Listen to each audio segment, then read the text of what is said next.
अस्सलाम वालेकुम स्टूडेंट्स, कैसी हैं आप सब। उम्मीद करती हूँ सब खैरियत से होंगे। My name is Nabila, I am from IT department और मैं यहाँ आपके साथ सीएमई के प्लेटफॉर्म से मुखातिब हूँ। आज हम लोगों ने चैप्टर नंबर 5 का रिमेनिंग पार्ट डिस्कस करना है, प्रोसेस सिंक्रोनाइजेशन सेमाफोर्स। ठीक है, प्रोसेस पीटरसन प्रॉब्लम तक हम लोग डिस्कस कर चुके थे लास्ट लेक्चर में। अब हम लोगों ने डिस्कस करना है semaphores. Semaphores can be used to force synchronization if the preceder does a signal at the end and the follower does wait at beginning. ठीक है, क्या समझ आई। सेमाफोर यूज करेगा उस फोर्स सिंक्रोनाइजेशन मेथड को जिसमें सिग्नल का ऑपरेटर जो है वो पहले वर्क करेगा और वेट का ऑपरेशन बाद में परफॉर्म होगा। ठीक है, follower does wait at beginning, यानी कि वेट वाला फंक्शन जो है वो उसको शुरू में करना पड़ेगा और सिग्नल का फंक्शन एंड के ऊपर करना पड़ेगा। आप एग्जांपल ले लें कि आपके पास दो यूजर्स हैं P1 P2, यानी कि दो प्रोसेसेस हैं, एक P1 है एक P2 है। तो स्टेटमेंट 1 होगी सिग्नल स्वेंच। सिग्नल और वेट क्या है, दो ऑपरेशंस हैं। ठीक है, सिग्नल का ऑपरेशन प्रोसेस 1 के लिए कॉल होगा, वेट का ऑपरेशन प्रोसेस 2 के लिए। जाहिर है जब एक को सिग्नल मिला कि आप क्रिटिकल सेक्शन में एंटर हो जाएं तो P2 क्या करेगा, वेट करेगा। और अगर P1 को वेट करना है तो P2 क्या करेगा, क्रिटिकल सेक्शन के अंदर एंटर हो जाएगा। यानी कि P1 क्रिटिकल सेक्शन में एंटर होके वहां पर जो भी वैल्यूज हैं उनको फौरन एक्सेस कर सकता है, लेकिन P2 को उसके लिए वेट करना पड़ेगा। मॉनिटर्स, मॉनिटर्स के बारे में डिस्कस कर लेते हैं। What is monitors? High level synchronisation construct that allows the safe sharing of an abstract data type among concurrent processes. इसमें क्या होता है कि आप डायरेक्ट शेयर नहीं कर सकते। ठीक है, मतलब आपके पास दो प्रोसेसेस हैं P0 P1 या P1 P2। आप लोगों ने क्या करना है, किसी एक वैल्यू को रिट्रीव करवाना है या कुछ भी कह लें कि आप कोई ए या बी या सी, तीन आपके पास ऑप्शंस हैं, आपने उनमें से किसी एक की वैल्यू गेट करनी है। तो आप लोग क्या करेंगे, shared variable declaration procedure body P1। ठीक है, P1 की सारा प्रोसीजर इसमें होगा, P2 का सारा प्रोसीजर इसमें होगा, Pn का सारा प्रोसीजर इसमें होगा। ठीक है, अब आप लोगों ने करना क्या है, फर्स्ट करें यहाँ पर आपके पास P0 है और यहाँ पर P2 है। ठीक है, और लास्ट पे आपके पास एक ऐसा कॉलम है जिसमें आपको एक साइड पे ए बी सी की वैल्यूज मिल रही हैं और एक साइड पे प्रोसीजर्स मिल रहे हैं। ठीक है, आपने हमेशा याद रखना है कि मॉनिटर्स की जब हम बात करेंगे ना, तो आप लोगों ने सबसे पहले किसी न किसी एक फंक्शन यानी कि एक प्रोसेस को यूज करना है। अगर P1 आपका मॉनिटर के अंदर चला जाता है तो P2 को वेट करना पड़ेगा। P2 एट अ टाइम वहां पर एंटर नहीं हो सकता। ठीक है, मॉनिटर्स में ये है। और ना ही P1 जो है वो एक्सेस कर सकता है डायरेक्टली किसी भी एक वैल्यू को। ABC अगर तीन वैल्यूज हैं तो P1 डायरेक्टली उन वैल्यूज को एक्सेस नहीं करेगा, उसे कोई ना कोई गेट का या सेट का फंक्शन चाहिए होगा। ठीक है, गेट का फंक्शन जो है उसकी मदद से उसे एक ही वैल्यू मिल जाएगी और सेट के फंक्शन से क्या होगा, उसमें इंक्रीमेंट या डिक्रीमेंट होगा। दो फंक्शंस यूज होंगे मॉनिटर्स में, एक गेट का और एक सेट का। गेट क्या करेगा, प्रोसेस 0 को एक ही वैल्यू दिलाएगा और सेट क्या करेगा, प्रोसेस 1 को एक ही वैल्यू दिलाएगा लेकिन विद इंक्रीमेंट और decrement. To allow a process to wait within the monitor, ये क्या करता है, प्रोसेस को अलाउ करता है कि वो मॉनिटर के लिए वेट करे। A condition variable must be declared as condition X Y. अभी जिस तरह मैंने आपको बताया कि आपके पास P0 होगा P1 होगा। ठीक है, कंडीशन है। अगर P0 ने गेट करनी है वैल्यू तो P1 क्या करेगा, सेट करेगा, यानी कि उसमें इंक्रीमेंट एक्स की वैल्यू अगर 1 है तो वाई की वैल्यू 1 + 1 क्या हो जाएगी, 2। Condition variable can only be used with the operation wait and signal. Conditional variable सिर्फ और सिर्फ वेट और सिग्नल के ऑपरेशंस के साथ ही यूज हो सकते हैं। ठीक है, the operation X dot wait. अब अगर वेट करना है तो हम लिख देंगे एक्स डॉट वेट, तो एक्स वाली कंडीशन कहाँ होगी, वेट करेगी, और वाई वाली कंडीशन क्रिटिकल सेक्शन में चली जाएगी। Means that the process invoking this operation is suspended until another process invokes। ठीक है, तब तक इसको वेट करना पड़ेगा जब तक दूसरा प्रोसेस जो है वो फ्री नहीं हो जाता। जैसे ही वो एग्जिट करेगा तो एक्स जो है वो वेट सिग्नल में चला जाएगा, जैसे कि ये आपको नजर आ रहा है, और वाई कहाँ आ जाएगा, वेट में। ठीक है, the x signal operation resumes exactly one suspended process. X signal जो है वो सिर्फ एक ही को कंटिन्यू कर सकता है, एक ही को रिज्यूम कर सकता है। देखिए आपके पास P0 और P1 है, P0 अगर क्रिटिकल सेक्शन में है तो P2 वेट कर रहा है ना, अगर P2 क्रिटिकल सेक्शन में है तो P0 वेट कर रहा है, या P1 ले लें, ठीक है, दो कोई से भी आप प्रोसेसेस ले लें। अब वो क्या कह रहे हैं कि x dot signal, signal operation जो है वो सिर्फ एक ही को रिज्यूम करेगा, जो कि वेट में है उसको सिग्नल में डालेगा, जो सिग्नल में है उसको एग्जिट करेगा। If no process is suspended, अगर कोई भी प्रोसेस वेट में नहीं है, then the signal operation has no effect, तो सिग्नल ऑपरेशन के ऊपर कोई इफेक्ट नहीं पड़ेगा, वो किसी को भी वेट के लिए नहीं गएगा। ठीक है, दो प्रोसेसेस हो गए, कंडीशंस के ऊपर डिपेंड किया। एक कंडीशन जो है वो क्रिटिकल सेक्शन में गई, दूसरी ने वेट किया, दूसरी क्रिटिकल सेक्शन में गई, पहली वहां से एग्जिट हो गई। ये सारा मॉनिटर्स का भी काम है। सिर्फ इसमें फ़र्क ये था कि सेमाफोर डायरेक्ट एक्सेस कर लेता था वैल्यूज़ को, जबकि मॉनिटर को किसी ना किसी फंक्शन की लाइक गेट और सेट, ऐसे फंक्शंस की ज़रूरत पड़ती है वैल्यू को गेट करने के लिए। ये एक एग्जांपल देख लें मॉनिटर्स की, systematic view of a monitor. ये एक मॉनिटर है, उसमें क्या है, शेयर डाटा। ये चीज़ है, ये समझ लें कि कोई एक प्रोसेस है, आपके पास दो वैल्यूज़ हैं। अब वो अगर P0 इसको एक्सेस कर रहा है, ठीक है, तो P1 इसको एक्सेस नहीं कर सकता। जो भी आपको मैंने थ्योरेटिकल समझाया है वही डायग्राम में है। यहाँ पर अगर P0 है तो वो P1 को ए की वैल्यू फर्ज करें, ये ए है ये बी है, तो प्रोसेस क्या करेगा, P0 किसी एक गेट के फंक्शन को यूज़ करके ए की वैल्यू को गेट करेगा। फिर P1 जो है या P2 जो है वो सेट के फंक्शन को यूज़ करके, यहाँ सेट लिख लें, यहाँ गेट लिख लें, और यहाँ पर बी की वैल्यू लिख लें। तो आप यही कहेंगे कि P0 जो है वो गेट के फंक्शन को यूज़ करके वैल्यू ए की गेट कर रहा है, और P2 जो है वो सेट के फंक्शन का यूज़ करके बी की वैल्यू गेट कर रहा है। ये ऑपरेशंस परफॉर्म हो रहे हैं दो, और यहाँ नीचे इनिशियलाइजेशन उसका कोड आ जाएगा। अब इंटर क्यू, क्यू में क्या है, ये चार है, like P0, P1, P2, Pn। ठीक है, P0 अगर शेयर कर रहे हैं डाटा को तो ये तीनों वेट करेंगे। ये जैसे ही फ्री हो गया P1 ने एक्सेस कर लिया, बाकी दो वेट करेंगे, ये एग्जिट हो जाएगा। इसने एक्सेस किया, ये वेट करेगा, ये दोनों वर्किंग क्रिटिकल में से निकल के फ्री हो जाएंगे, एग्जिट हो जाएंगे। ठीक है, इस तरह से मॉनिटर की वर्किंग होती है। यहाँ पर अभी आप लोगों को कंडीशन स्टेटमेंट नहीं मिली, यहाँ पर आपके पास कंडीशन वेरिएबल्स आ गए हैं। Monitor with condition variable, queues associated with X Y condition. ये जो क्यूज हैं आपकी, ये किससे एग्जीक्यूट एसोसिएट करेंगी, एक्स वाई से। लाइक एक्स की वैल्यू है 1 2 3, वाई की वैल्यू है 4 5। अब ये P0 है, ये P1 है, ये P2 है, ये Pn है। P0 को क्या चाहिए, x की वैल्यू, P1 को क्या चाहिए, y की वैल्यू। तो P1 को वेट करना पड़ेगा y के लिए जब तक P0 x की वैल्यू को गेट नहीं कर लेती। ठीक है, जैसे ही ये a की वैल्यू को गेट कर लेगी, क्रिटिकल सेक्शन में से निकल जाएगी, P1 आके आराम से y की वैल्यू को गेट कर लेगा। ठीक है, फिर ये वापस जाएगा, फिर P2 की टर्न आ गई। अब उस पर डिपेंड करता है उसे x चाहिए कि y चाहिए, तो वो यहाँ से शेयर कर लेगा उसको। ये शेयर डाटा है, ये सारे प्रोसेसेस इसको शेयर कर सकते हैं। ठीक है, आगे आ जाता है प्रोसेस सिंक्रोनाइजेशन। ये होती क्या है, it is the task of coordinating the execution of processes. Coordination होता है दो लोगों के दरमियान या दो चीज़ों के दरमियान बात करना या राबता कायम करना। ठीक है, is the task of coordinating the execution of processes in a way that no two processes can have access to the same share data and resources. अब वो ये बात कर रहा है कि कोई ऐसा टास्क परफॉर्म करना जिसमें अगर दो प्रोसेसेस की एग्जीक्यूशन हो रही है तो वो सेम डाटा को एट अ टाइम शेयर ना कर सकें। ठीक है, no two processes can have access, उन दोनों के पास एक्सेस ना हो to the same share data and resources, के वो सेम डाटा को या रिसोर्सेज को एट अ टाइम शेयर कर सकें। ठीक है, या एक्सेस कर सकें। It is specially needed in a multi processor system. सबसे ज़्यादा इसकी ज़रूरत हमें मल्टी प्रोसेसर सिस्टम में होती है।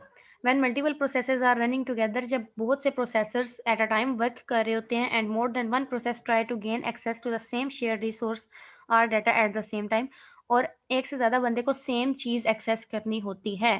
ठीक है, तो फिर वहाँ पर सिंक्रोनाइजेशन की प्रॉब्लम आ जाती है कि क्यों, अब एक बंदे ने अगर दो से तीन चीज़ें गेट करनी है सेम टाइम पे, सेम रिसोर्स उसे चाहिए, तो फिर वो उसे किस तरह से मिलेगा जब वो अलाउ ही नहीं करता। ठीक है,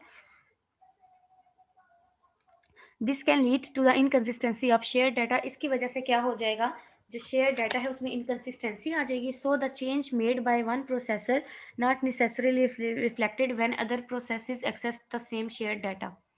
अब इसमें वो ये कह रहा है कि अगर एक इंसान या एक प्रोसेस जो है वो डाटा को शेयर करता है, उसमें कोई चेंजिंग करता है, तो जब वो एट अ टाइम शेयर ही नहीं कर रहे, तो फिर प्रोसेसेस में चेंजिंग कैसे होगी? लाइक एग्जांपल ले लें, आपने एक 2 प्रेज़ेंटेशंस बनाई हैं। एक प्रेज़ेंटेशन को एक बंदा एक्सेस कर रहा है, दूसरी प्रेज़ेंटेशन को दूसरा बंदा एक्सेस कर रहा है, ठीक है? तो जो एक बंदा एक प्रेज़ेंटेशन को एक्सेस कर रहा है, वो उसमें चेंजिंग करेगा। उसके लिए चेंजिंग हुई, लेकिन दूसरे के लिए तो ना हुई, क्योंकि उसने अपनी प्रेज़ेंटेशन में कोई चेंजिंग नहीं की। एक चीज़ की 2 कॉपीज़ बना के, फिर किसी एक कॉपी पे एडिटिंग करने से दूसरी कॉपी पे एडिटिंग नहीं होती। क्लियर? ये चीज़ है। To avoid this type of inconsistency of data, the processes need to be synchronized with each other. ऐसी प्रॉब्लम्स को सॉल्व करने के लिए हमें कोई ऐसी चीज़ चाहिए जिससे सिंक्रोनाइज़्ड, यानी कि आपस में एक दूसरे को वो चीज़ शेयर कर सकें एट अ सेम टाइम, क्योंकि इस तरह से एरर जनरेट नहीं होते। अब देखें ज़रा प्रोसेस सिंक्रोनाइजेशन वर्किंग किस तरह करता है। For example process a changing the data in a memory, ये प्रोसेस ए है, ये मेमोरी है जिसमें डाटा पड़ा हुआ है, ठीक है। While other processes B is trying to read the data. Process A क्या कर रहा है? डाटा राइट कर रहा है। प्रोसेस बी क्या कर रहा है? डाटा रीड कर रहा है। There is high probability that data read by the second process will be एनॉर्जियस, ठीक है। ऐसा हो सकता है कि प्रोसेस बी जो डाटा रीड कर रहा है वो गलत हो जाए, रॉन्ग हो जाए। क्यों? क्योंकि मेमोरी तो सेम है। यहाँ से कुछ लिखा हुआ आ रहा है, फर्ज करें यहाँ से आप कंप्यूटर के रिलेटेड कुछ डाटा एंटर कर रहे हैं। प्रोसेस बी ने सर्च किया, कंप्यूटर के रिलेटेड डाटा उसे मिल गया। आप फिर उसके बाद एकदम से जो है ना वो चेंजिंग परफॉर्म कर देते हैं, कंप्यूटर की जगह साइंस का डाटा मेमोरी में एंटर कर। ये तो सर्चिंग कर चुका है, तो फिर इसको क्या मिलेगा? साइंस का डाटा। इसकी सर्चिंग क्या होगी? रॉन्ग। क्लियर होगी मेरी बात? प्रोसेस ए राइट कर रहा है, प्रोसेस बी रीड कर रहा है। ये जो लिख के मेमोरी में दे रहा है वही प्रोसेस बी एक्सेस कर रहा है। अब अगर प्रोसेस ए वही चीज़ लिख रहा है जो प्रोसेस बी को चाहिए, तो प्रोसेस बी इसको ले लेगी, ठीक है, गेट कर लेगी। लेकिन अगर बीच में ही ये कुछ गलत लिखना शुरू हो जाए या किसी और टॉपिक के रिलेटेड लिख के मेमोरी में स्टोर करे, तो प्रोसेस बी को तो वो चाहिए ही नहीं। प्रोसेस बी को तो वही चाहिए था जो प्रोसेस ए पहले राइट कर रहा था, तो फिर यहाँ पर उसको रॉन्ग डाटा मिलेगा। सिंक्रोनाइजेशन हार्डवेयर, इसमें क्या क्या आ जाता है आपके पास? Sometimes the problems of the critical section are also resolved by hardware. बाज़ औक़ात जो क्रिटिकल सेक्शंस की कुछ प्रॉब्लम्स होती हैं ना, वो हार्डवेयर के थ्रू भी सॉल्व हो जाती हैं। Like some operating systems offers a lock functionality, ठीक है, एक सिक्योर फंक्शनैलिटी परफॉर्म करता है लॉक की, where a process acquires a lock, जहाँ पर वो प्रोसेस लॉक कर सकता है अपनी अपनी वर्किंग को, when entering the critical section and releases the lock after leaving it. क्या समझ आई इसमें? कि क्रिटिकल सेक्शन की प्रॉब्लम्स को सॉल्व करने के लिए हार्डवेयर भी हेल्पफुल है। वो एक ऐसा लॉक क्रिएट करता है कि जब वो लाइक प्रोसेस वन है, जब वो क्रिटिकल सेक्शन में जाता है जाके लॉक लगा देता है। जब तक वो लॉक लगा हुआ है प्रोसेस वन उसमें एंटर नहीं हो सकता। प्रोसेस पी जीरो जैसे ही वर्किंग परफॉर्म करके निकलेगा वो लॉक क्या करेगा? खोल लेगा, लीव कर देगा लॉक को। तो क्या होगा? जो पी वन है वो एंटर हो जाएगा क्रिटिकल सेक्शन के अंदर। So when another process is trying to enter the critical section, जब लॉक लगा होगा तो क्या होगा? अगर कोई दूसरा प्रोसेस क्रिटिकल सेक्शन के अंदर एंटर होने की कोशिश करेगा, it will not be able to enter as it is locked. अगर वो है ही लॉक तो वो कैसे एंटर होगा? यहाँ पर एक एग्जांपल ले लें आप डोर की। एक बंदा अंदर गया, उसने दरवाजे को लॉक कर लिया, तो जब तक वो दरवाजा लॉक है आप कैसे एंटर हो सकते हैं? नहीं हो सकते। जब वो अपना काम खत्म करके लॉक खोलेगा, बाहर निकलेगा, तब ही आप अंदर जाके दोबारा से लॉक लगा सकते हैं। It can only do so if it is free by acquiring the lock itself, यानी कि आप तभी ऐसा कर सकते हैं जब अगले बंदे ने उस लॉक को फ्री हैंड छोड़ दिया हो। म्यूटेक्स लॉक्स, ये क्या करते हैं? Synchronization hardware not simple method to implement for everyone. Synchronization की हार्डवेयर जो है वो एक सिंपल मेथड नहीं है कि उसे हर कोई इम्प्लीमेंट कर सके। So strict software method known as mutex locks, तो एक बहुत ज़्यादा मुश्किल हार्डवेयर है, ठीक है, जिसको हमने म्यूटेक्स लॉक्स का नाम दिया, was also introduced in this approach in the entry section of code. अब जब सेक्शन का कोड यानी कि एंट्री है जहाँ से क्रिटिकल सेक्शन में जाया जाता है, a lock is obtained our it's critical resources used inside the critical section, तो क्रिटिकल सेक्शन के अंदर वो लॉक यूज हो रहा है ना, in the exit section that lock is released. Means कि जब आपने एंट्री करनी है तो आपने उस लॉक को यूज़ करना है और आपने क्रिटिकल सेक्शन के अंदर एंट्री करनी है, ठीक है।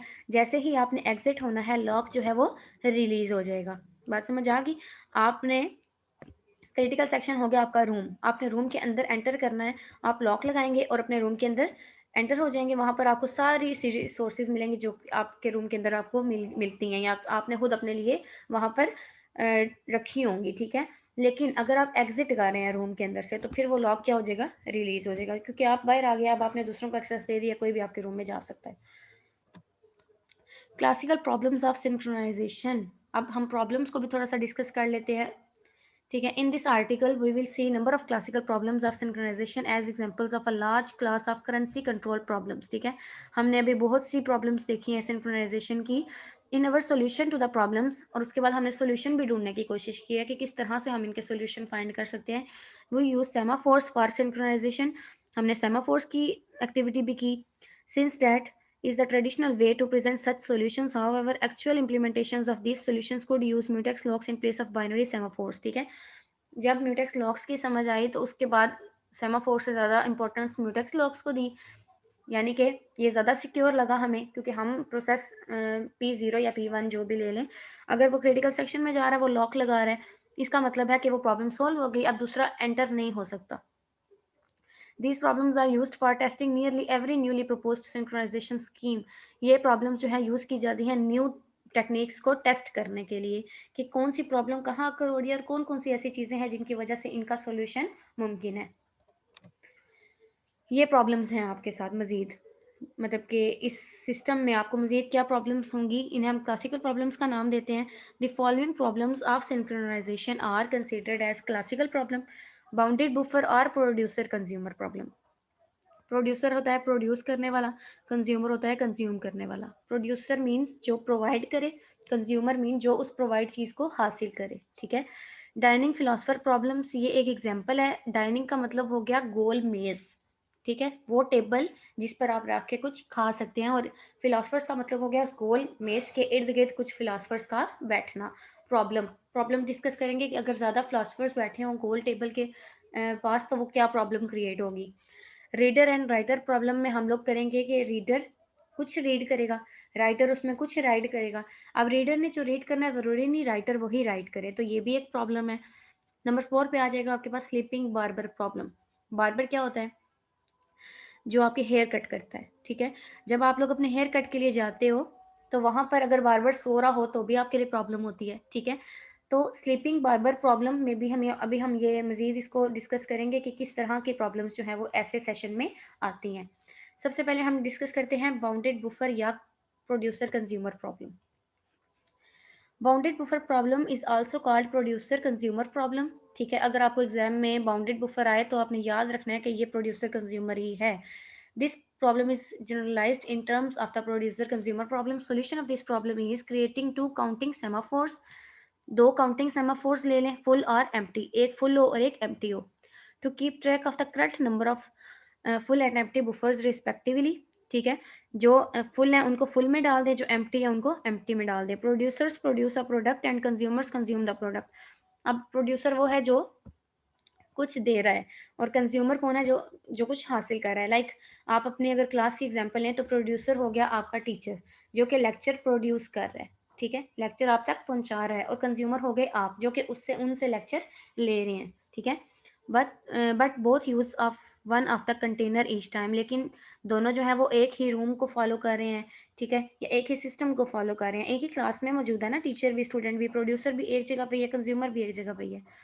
इसकी एग्जांपल ही मैंने हैंड रिटन लिखी थी, अगर मैं आपको इसको सही तरह एक्सप्लेन कर सकूँ तो ये देखिए, ये हो गया प्रोड्यूसर का बॉक्स, यहाँ पर प्रोड्यूसर वर्क कर रहा है, ये हो गया कंज्यूमर, ठीक है, और ये हो गया बुफर यानी कि शेयर्ड रिसोर्सेज। ये वो डाटा है जो टीचर आपके साथ शेयर कर रहा है और आप इस शेयर डाटा को हासिल कर रहे हैं, ठीक है। फर्स्ट करेंगे ये जो प्रोड्यूसर 1 है ये P1 है, और ये क्या है कंज्यूमर P2 है, यानी कि प्रोसेस 1 प्रोड्यूस कर रहा है, प्रोसेस 2 कंज्यूम कर रहा है। अब यहाँ पर दो तरह की प्रॉब्लम्स जनरेट होती हैं। अगर प्रोड्यूसर की स्पीड ज़्यादा है तो कंज्यूमर गेट नहीं कर सकेगा, ठीक है। लाइक अगर टीचर बहुत तेज़ी से पढ़ा रहा है तो जो आप स्टूडेंट्स हो आप उस चीज़ को अच्छी तरह से गेट नहीं करेंगे। एक तो मसला ये हो गया प्रोड्यूसर का मसला, ठीक है। अब कंज्यूमर का देख लेते हैं। अगर कंज्यूमर की तरफ से कोई प्रॉब्लम हो, लाइक प्रोड्यूसर तो बहुत ज़्यादा स्लो पढ़ा रहा है लेकिन स्टूडेंट्स को वो बात समझ आ गया, स्टूडेंट्स बार बार उसी चीज़ पे अटके हुए हैं कि भाई टीचर तो एक बात को ही पकड़ के बैठ गया, ठीक है। आपको उस चीज़ का की समझ आ गई है तो फिर वो आप उसके लिए क्या करेंगे, वेट करेंगे कि कब टीचर न्यू चीज़ हमें पढ़ाएगा। क्लियर हो गया? तो यहाँ पे प्रॉब्लम किसके लिए होगी, कंज्यूमर के लिए। एक और एग्जाम्पल ले लेते हैं। प्रोड्यूसर फर्स्ट करें 1 प्रोड्यूस कर रहा है, 2 प्रोड्यूस कर रहा है, 3 प्रोड्यूस कर रहा है और 4 प्रोड्यूस कर रहा है, प्रोड्यूसर की स्पीड हाई है, वो बस प्रोड्यूस किए जा रहा है 1 2 3 4 5 6 7 8। आपका जो बुफर है उसमें सिर्फ 4 वैल्यूज की गुंजाइश है। अब जब 5 6 7 होगा वो तो वेस्ट हो गया क्योंकि वो बुफर से बाहर निकल रहा है। आपको तो सिर्फ 4 की गुंजाइश थी। अब कंज्यूमर है तो वही लेना जो बुफर के अंदर है। तो वो जो ऊपर का 5 6 7 होगा वो कंज्यूमर के लिए क्या हो गया, वेस्ट हो गया। तो प्रोड्यूसर जल्दी में सब चीज़ें दे रहे हैं लेकिन कंज्यूमर के पास इतनी पावर नहीं है कि वो उतनी ही स्पीड से इसको गेट कर सके। अगर प्रोड्यूसर 1 दे रहा है कंज्यूमर ले ले, प्रोड्यूसर 2 दे रहा है कंज्यूमर ले ले, प्रोड्यूसर 3 दे रहा है कंज्यूमर ले ले, तो फिर तो बुफर में इतनी ज़्यादा वैल्यूज़ आ जाएंगी क्योंकि जैसे ही एक आएगी निकल जाएगी, फिर आएगी ये वापस इसको गेट कर लेगा। यहाँ पर प्रॉब्लम ये है कि प्रोड्यूसर की स्पीड हाई है, कंज्यूमर की स्पीड लो है। ठीक है, प्रोड्यूसर प्रोड्यूस किए जा रहा है लेकिन कंज्यूमर गेट नहीं कर पा रहा उतनी स्पीड के साथ, एक प्रॉब्लम। सेकंड प्रॉब्लम कंज्यूमर की थी, कंज्यूमर की स्पीड कंज्यूम करने की हाई है लेकिन प्रोड्यूसर की स्पीड प्रोड्यूस करने की लो है। तो प्रोड्यूसर क्या करेगा, 1 प्रोड्यूस करेगा, कंज्यूमर ने ले लिया। अब प्रोड्यूसर थोड़ी देर बाद जाके 2 प्रोड्यूस करे तो कंज्यूमर को तो वेट करना पड़ेगा। ठीक है, ये भी एक प्रॉब्लम है। तो आई होप सो इस प्रॉब्लम को आपको क्लियर हो गया होगा कि प्रोड्यूसर कंज्यूमर प्रॉब्लम और कंज्यूमर प्रोड्यूसर प्रॉब्लम क्या होती है। फिर आ जाती है डाइनिंग फिलोसफर्स प्रॉब्लम। डाइनिंग यानी मेज, खाने का मेज, फिलोसफर्स जो उसके आसपास बैठे हैं। The dining philosopher problem states that K philosophers seated around a circular table. ठीक है, एक सर्कुलर मेज है जिसके इर्द गिर्द कुछ फिलोसफर्स बैठे हुए हैं, with one chopstick between each pair of philosopher. अब हर पेयर के पास एक चॉपस्टिक है। ठीक है, there is one chopstick between each philosopher, a philosopher may eat if he can pick up the 2 chopstick adjacent to him. अब मसला ये है कि फिलोसफर भी एक है और उसके पास चॉपस्टिक भी एक है। अब एक चॉपस्टिक से तो खाना नहीं खाया जाता ना, समझे। बीच में ये जो है ना, ये आपका राइस का एक बाउल है, इस एक बाउल है उसमें राइस पड़े हुए हैं, चावल पड़े हुए हैं। अब आपने ये समझ लें फिलोसफर्स हैं, फिलोसफर 1 ने क्या करना है, चॉपस्टिक को उठाना है लेकिन उसको उसके साथ दूसरी चॉपस्टिक की भी ज़रूरत है तभी वो खा सकेगा। तो लेकिन अगर ये इसको यूज़ कर ले तो P2 क्या करेगा, P2 के पास तो एक रह गया। अब P2 वेट करेगा कब P1 एक चॉपस्टिक फ्री करे तो मैं फिर इसको यूज़ करके कुछ खाऊं। बात समझ आ रही। वन चॉपस्टिक में be picked up by any one of its adjacent followers but not both. यानी कि P1 जो है उसके पास एक तो अपनी है, एक वो किसी दूसरे की उठा लेगा, दोनों नहीं उठा सकता वो क्योंकि उसे तो एक ही चाहिए। एक उसकी अपनी चॉपस्टिक है, एक वो किसी की उठा लेगा, तो P2 क्या करेगा, वेट करेगा। जैसे ही वो खा के उसको रिलीज करेगा P2 इसे पकड़ लेगा और खाना शुरू कर देगा। फिर क्या होगा, P2 इसको पकड़ेगा तो P3 को वेट करना पड़ गया। अब P2 खा के इसे फ्री करेगा तो P3 इन दोनों चॉपस्टिक्स को यूज करके खाएगा। इसी तरह ये, तो ये प्रॉब्लम है क्योंकि इन्हें वेट करना पड़ रहा है एक दोनों का। This problem involves the allocation of limited resources to a group of processes in a deadlock free and starvation free manner। ठीक है, इसका मतलब है कि यहाँ पर ये कोई डेडलॉक भी अकर नहीं हो रहा और ना ही कोई भूखा रह रहा है क्योंकि एक खा के दूसरे को दे रहा है ना, फिर दूसरा खा के तीसरे को दे रहा है, तीसरा खा के चौथे को दे रहा है, चौथा खा के पांचवें को दे रहा है। थोड़ा सा वेट करने के बाद पांचों ने क्या किया, कुछ ना कुछ खा लिया, कोई भी भूखा नहीं रहा। तो ये भी एक प्रॉब्लम है कि वेट करना पड़ रहा है खाने के लिए। थर्ड है readers and writers problem. Suppose that a database is to be shared among several concurrent processes. एक डेटाबेस है जो कि कुछ प्रोसेसेस के दरमियान शेयर किया जा रहा है। Some of these processes may want only to read the database. अब उनमें से कुछ प्रोसेसेस हैं जो सिर्फ रीड करना चाह रहे हैं, वेयर एज अदर में वांट टू अपडेट। जबकि कोई और ऐसा प्रोसेस है जो कि उसे अपडेट करना चाह रहा है, रीड करना चाह रहा है, राइट भी करना चाह रहा है। ठीक है, चेंजिंग परफॉर्म करना चाह रहा है the database. We distinguish between these two types of processes by referring to the former as reader and to the latter as writer। अब हमने फ़र्क क्या करना है कि जो पढ़ना चाह रहा है उसे हम रीडर का नाम दे देंगे और जो चेंजिंग परफॉर्म करना चाह रहा है उसे हम राइटर का नाम दे देंगे। Precisely in operating system we call this situation as the reader writer problem. Problem parameters क्या होंगे, one set of data is shared among a number of processes. एक जो डाटा है वो नंबर ऑफ प्रोसेसेस के को शेयर किया जाएगा, यानी कि P5 जिस तरह P1 से P5 तक है तो वो सेम डाटा उन सबको शेयर किया जाएगा। Once a writer is ready, अगर राइटर रेडी है उसमें चेंजिंग करने के लिए, इट परफॉर्म्स इट्स राइट, तो वो क्या करेगा, राइट करेगा। ओनली वन राइटर में राइट एट अ टाइम, तो एक ही राइटर एक वक्त में राइट कर सकता है, बाकी सबको वेट करना पड़ेगा राइट करने के लिए। If a process is writing no other process can read it. और अगर प्रोसेस में राइटिंग हो रही होती है तो फिर कोई उसको रीड भी नहीं कर सकता। मीन्स कि राइटिंग करने के लिए रीडर्स को और राइटर्स को वेट करना पड़ेगा जब तक एक बंदा उसको राइट नहीं कर लेता। If at least one reader is reading, अगर एक बंदा रीड कर रहा है तो कोई और उसको राइट नहीं कर सकता। अगर कोई राइट कर रहा है तो रीड नहीं कर सकता, अगर कोई रीड कर रहा है तो राइट नहीं कर सकता। यानी कि रीडर राइटर की प्रॉब्लम यह है कि एक वक्त में एक ही टास्क परफॉर्म होगा। रीडर्स में नॉट राइट और ओनली रीड, रीडर्स राइट नहीं कर सकते, वो सिर्फ रीड करेंगे, ठीक है। राइटर्स को ये एक्सेस हासिल है कि वो कोई चेंजिंग परफॉर्म करे, पर रीडर्स को नहीं। इसलिए इनके बीच में चॉइस हुई थी कि राइटर कौन है और रीडर कौन है। रीडर्स सिर्फ रीड करेंगे, राइटर्स उसमें चेंजिंग परफॉर्म करेंगे। जब राइटर्स चेंजिंग परफॉर्म करेंगे वो रीड नहीं कर सकेगा, जब रीड कर रहा होगा तो वो चेंजिंग परफॉर्म नहीं कर सकेगा। तो ये भी एक प्रॉब्लम है जहाँ पे भी आपको वेट करना पड़ेगा। जी, ये आपकी एक लास्ट स्लाइड है, sleeping barber problem. Barber shop with one barber, एक बार्बर की शॉप है, उसमें एक ही बार्बर है। वन बार्बर चेयर, और उसकी एक ही चेयर है, and N chairs to wait in.